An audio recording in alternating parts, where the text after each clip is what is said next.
Fala pessoal, eu sou Carlos Eduardo Passos, professor de Neurologia, e vim aqui para a gente corrigir as questões de Neurologia do nosso simulado USP Sul São Paulo. Começando com essa questão aqui da USP de 2023. Olha só, gente. Um homem de 58 anos vem com queixa de tremor há 2 anos.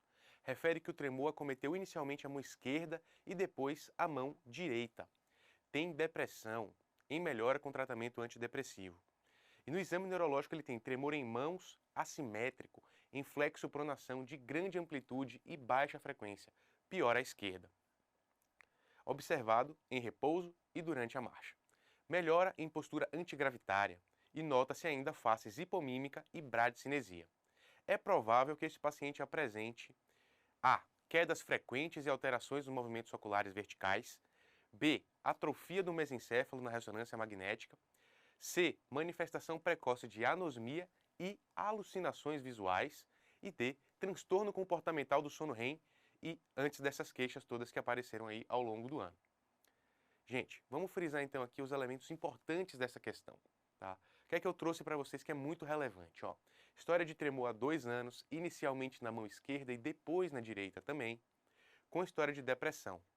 No exame neurológico, um tremor em mãos assimétrico, em flexopronação, de grande amplitude e baixa frequência, pior do lado esquerdo, é um tremor assimétrico, acompanhado, né, de bradicinesia.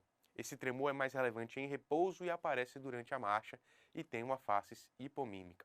Pessoal, quando a gente está falando aí de achados neurológicos de tremor e bradicinesia, a gente está falando de uma síndrome parkinsoniana ou um parkinsonismo.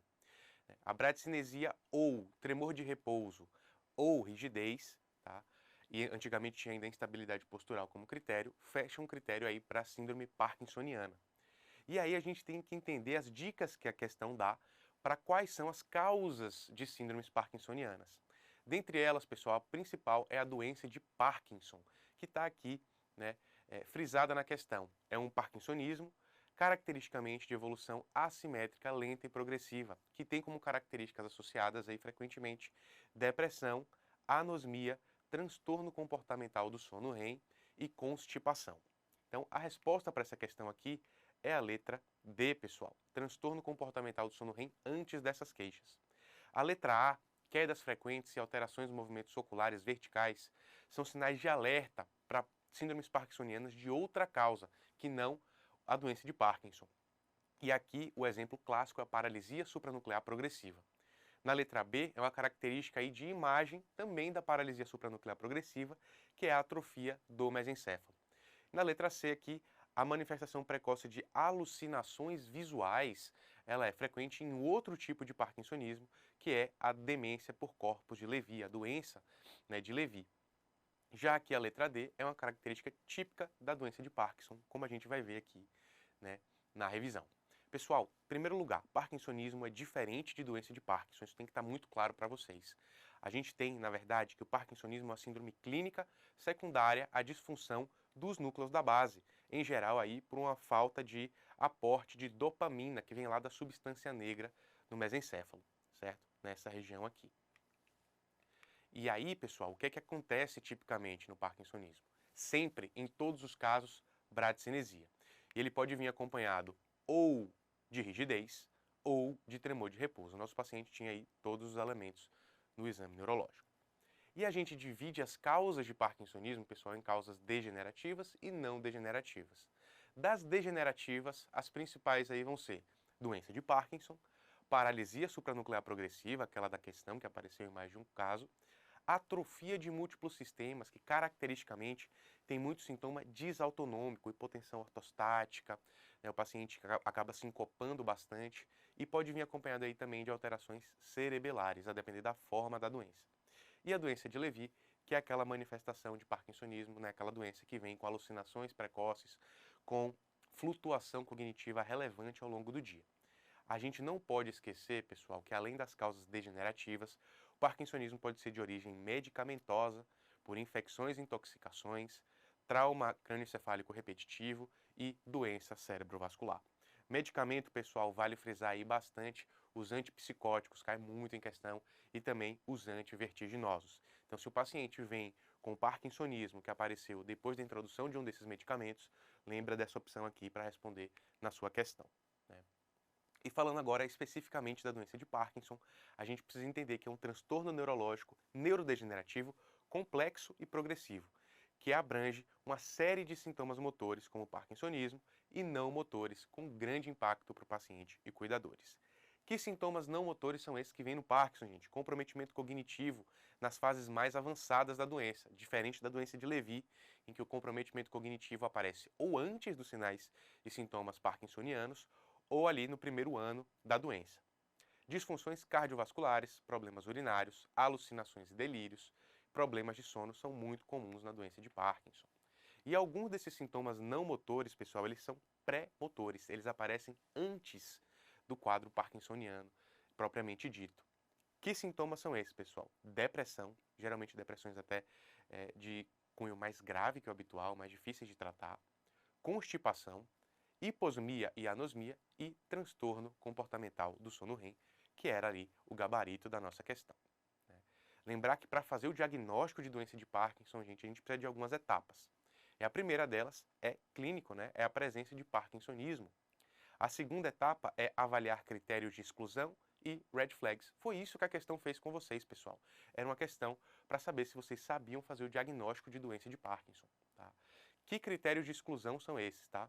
Sinais e sintomas cerebelares, para a gente pensar lá na atrofia de múltiplos sistemas, principalmente. Paralisia do olhar vertical, para lembrar da paralisia supranuclear progressiva. Sintomas motores restritos aos membros inferiores por mais de 3 anos. São típicos dos quadros de parkinsonismo secundários à doença cerebrovascular. Alteração comportamental ou afasia em menos de 5 anos de evolução. A falta de resposta ao tratamento da doença de Parkinson, que é a levodopa. A presença do uso de medicações antidopaminérgicas, como os antipsicóticos que eu citei, né, e perda sensitiva cortical ou apraxias, que vão falar a favor aí de uma doença chamada degeneração córtico-basal. Quais são os red flags aí para chamar a atenção que isso não é doença de Parkinson, gente? O paciente fica cadeirante em menos de 5 anos, típico aí mais para paralisia supranuclear progressiva e atrofia de múltiplos sistemas. A doença que não progride por 5 anos ou mais, a presença de sintomas bulbares graves precoces, a presença de estridor inspiratório ou desautonomia grave em menos de 5 anos. Esses últimos 3 aqui, bem mais comuns na atrofia de múltiplos sistemas. Outros red flags, né? O anterocolo desproporcional ou contraturas musculares abaixo de 10 anos, ausência de critérios não motores em 5 anos de doença, sinais e sintomas piramidais, um parkinsonismo muito simétrico e quedas recorrentes em menos de 3 anos. E aí, a terceira etapa é avaliar os critérios de suporte, tá bom? Isso a gente vai ver mais especificamente nas aulas aí que a gente vai ter mais à frente. Agora, falando aqui da questão SUS São Paulo de 2022. Uma mulher de 72 anos de idade deu entrada no hospital, levada por familiares que relataram que ela apresentara fraqueza muscular súbita em braço e em perna esquerdos há 30 minutos. Então, a senhora de 72 anos, com hemiparesia esquerda há meia hora. Previamente hipertensa, porém bem controlada, estava em investigação por uma arritmia cardíaca. Ao exame físico foi constatada hemiplegia de mediada, né, uma fraqueza total do lado esquerdo do corpo, e um desvio de rima labial e do olhar conjugado. Foi feita uma tomografia de crânio sem contraste, que descartou eventos hemorrágicos.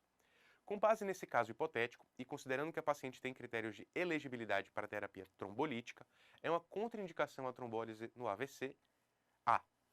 O diagnóstico clínico de acidente vascular cerebral isquêmico causando déficit neurológico mensurável. B. Hemorragia gastrointestinal nos últimos 21 dias. C. Evento isquêmico prévio ou trauma crânioencefálico grave há 5 anos. D. Evidência de isquemia na tomografia. Ou E. Idade acima de 70 anos. Vamos frisar o que é importante de informação aqui na questão? Paciente de 72 anos, com hemiparesia esquerda há 30 minutos, previamente hipertensa, investigando arritmia, que no exame neurológico foi confirmado o quadro, e a TC de crânio descartou hemorragia. Tá?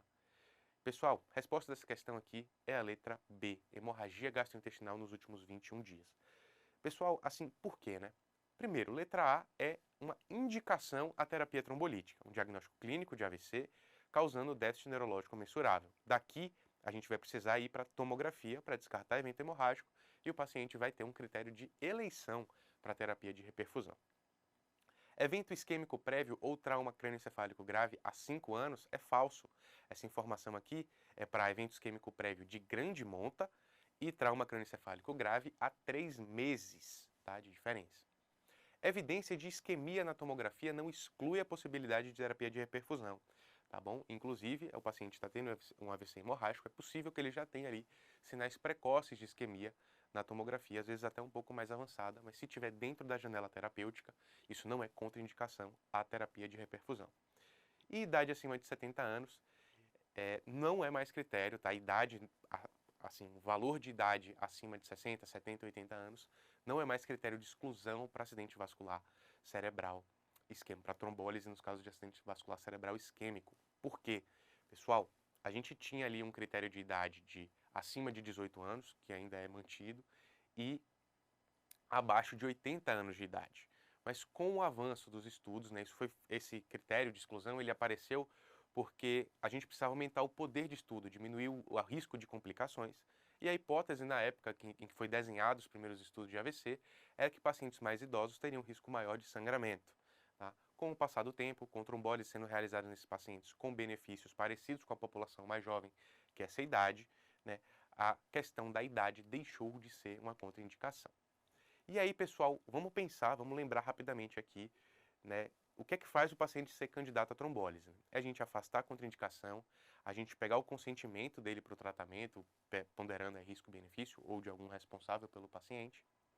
Um controle pressórico, manter a PA abaixo de 185 por 110, calcular a escala de NIH e garantir um segundo acesso periférico venoso. Isso aqui pode cair numa estação prática de prova, por exemplo. Pessoal, o que é que acontece?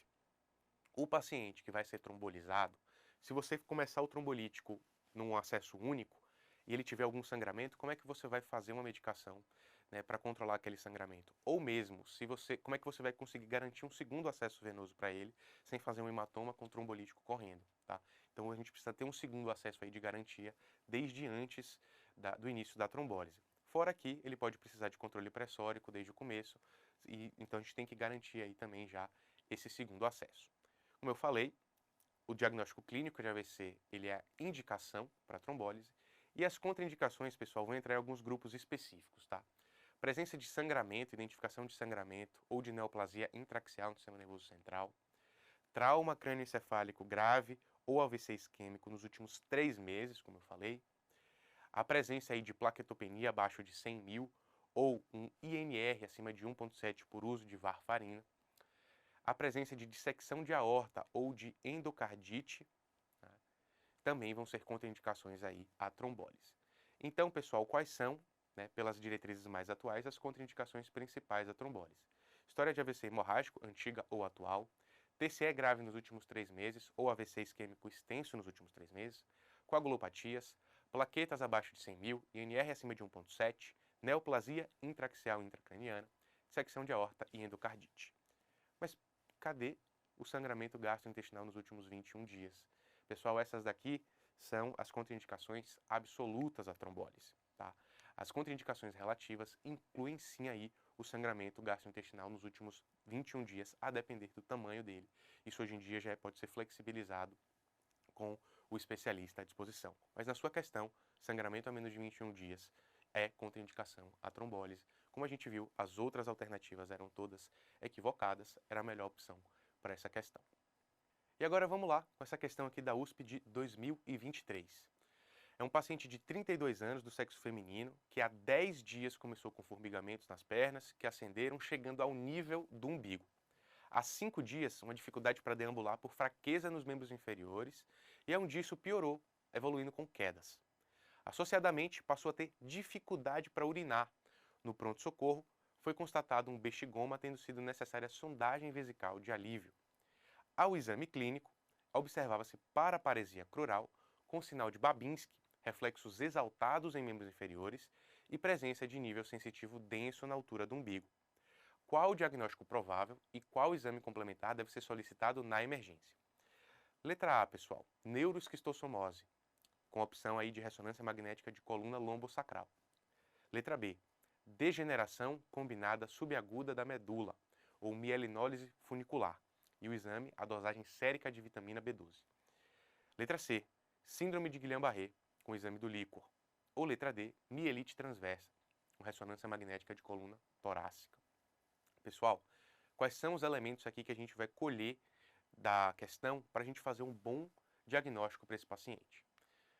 A gente tem que entender, pessoal, que o neurologista ele raciocina com algumas informações da história do exame físico que vão gerar para ele um diagnóstico sindrômico. Então, o paciente tem formigamento em pernas que ascenderam chegando ao nível do umbigo, uma síndrome sensitiva, tá bom? Com sintomas positivos aí de parestesia. Há 5 dias evoluiu aí com fraqueza, então a síndrome motora, e dificuldade de urinar, uma síndrome disautonômica. O paciente tem 3 síndromes. Mas a gente precisa destrinchar mais que tipo de síndromes são essas, né? A síndrome motora, por exemplo, é uma paraparesia crural com sinal de Babinski e reflexos exaltados em membros inferiores. Então, pessoal, a gente tem uma síndrome do neurônio motor superior, fraqueza e hiperreflexia com sinal de Babinski, poderia ter ainda uma espasticidade, um aumento do tônus muscular. Tá? Na síndrome sensitiva, ela tem sintomas positivos de parestesia, mas também tem sintoma negativo de hipoestesia, com um nível sensitivo denso na altura do umbigo. Então, a síndrome sensitiva profunda, tá certo? Ali com nível na altura do umbigo. Esse nível sensitivo, pessoal, fala muito para o neurologista a respeito do tipo de lesão que o paciente tem. E, geralmente, o dermátomo que representa ali a região do umbigo é o dermátomo de T10. Então, o indivíduo tem alteração do dermátomo de T10 para baixo, tá certo? Então, a gente fecha aí uma síndrome neurônio motor superior, uma síndrome sensitiva profunda e também aí uma síndrome disautonômica.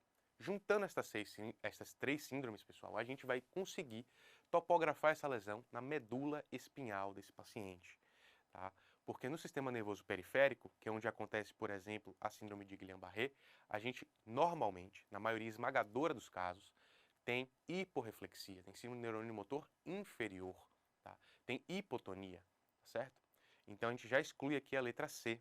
O quadro medular, ele pode aparecer na mielite transversa, a mielite transversa é um quadro de medula. Degeneração combinada subaguda também é um quadro de medula.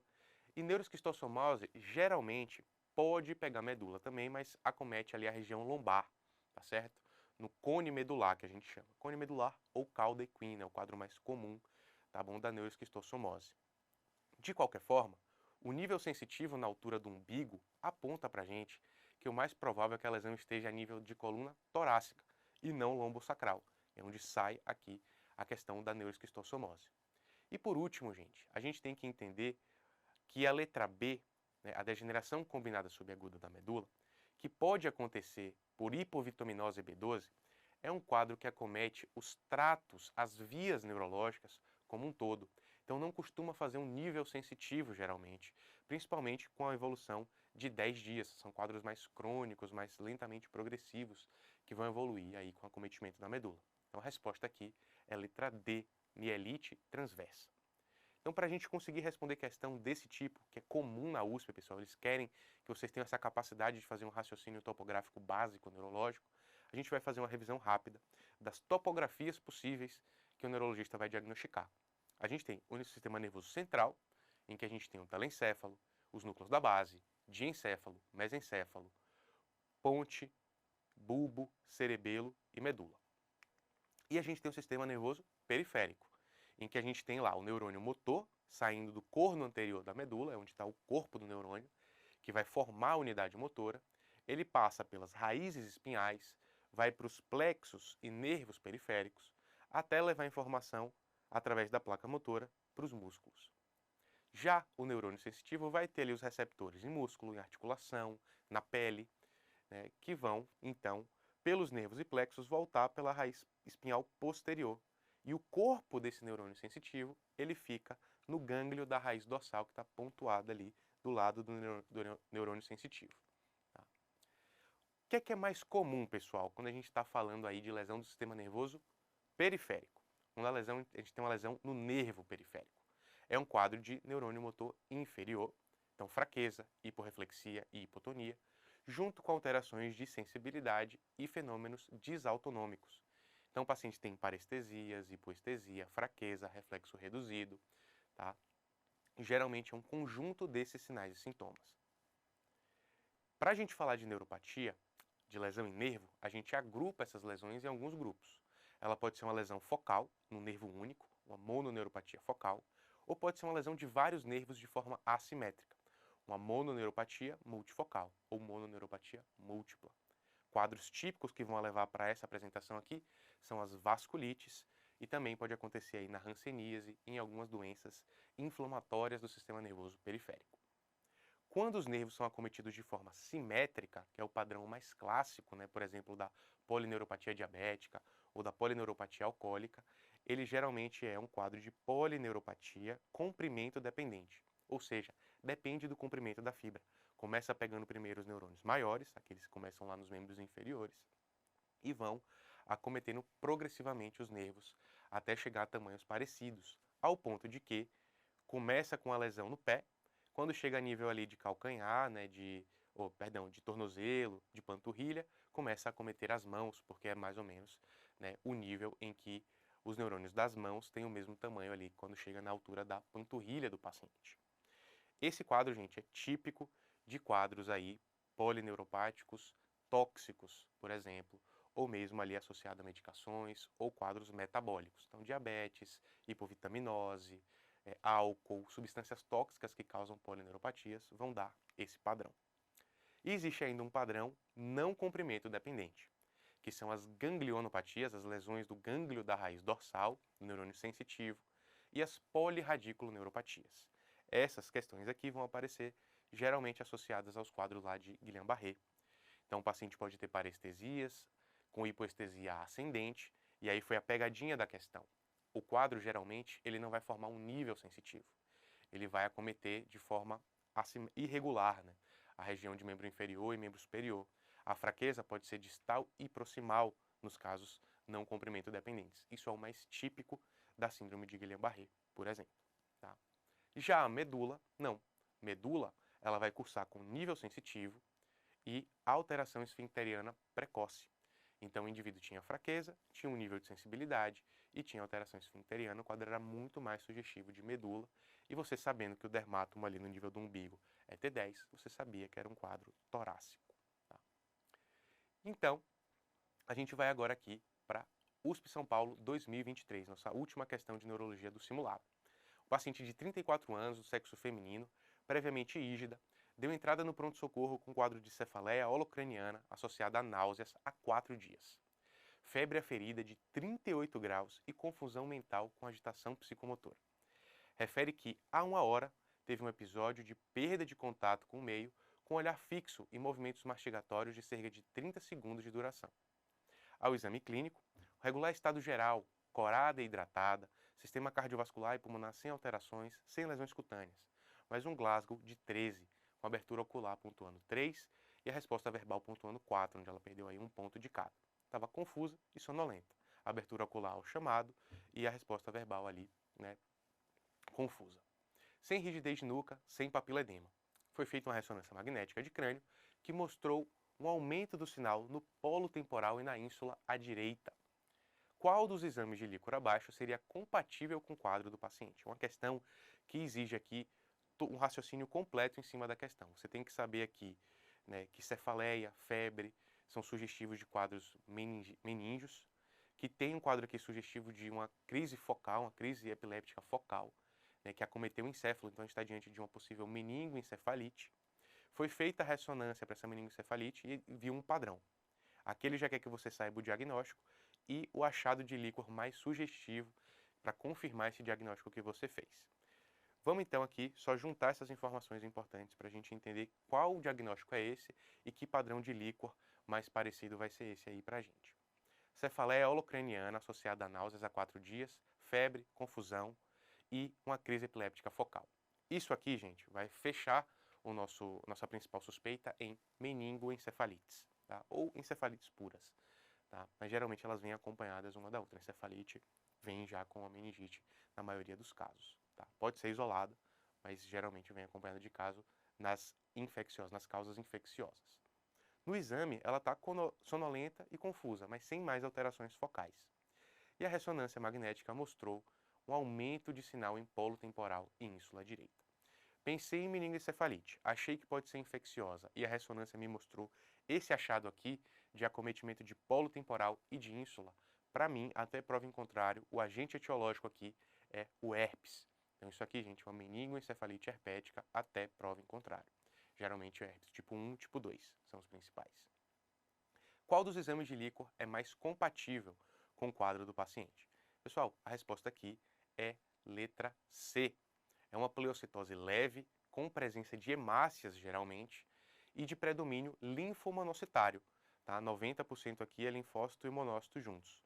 Tem 10% de neutrófilos, mas quando a gente compara com o restante dos exames, é a que tem a menor proporção de neutrófilos.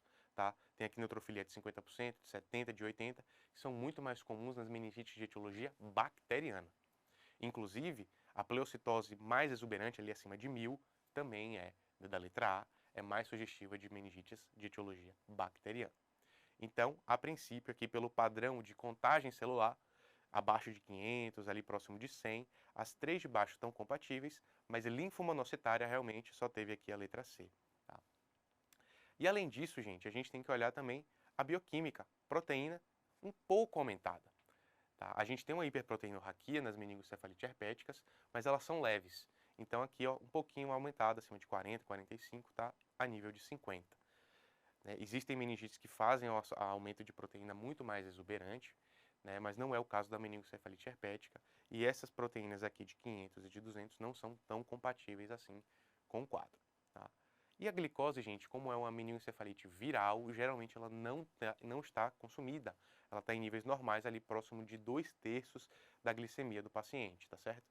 Então, o mais compatível aqui, essa glicose de 1 não é compatível, seria muito mais para um quadro bacteriano. A de 18 também, tá? E aqui, a que compete mais com a resposta da questão é a letra B.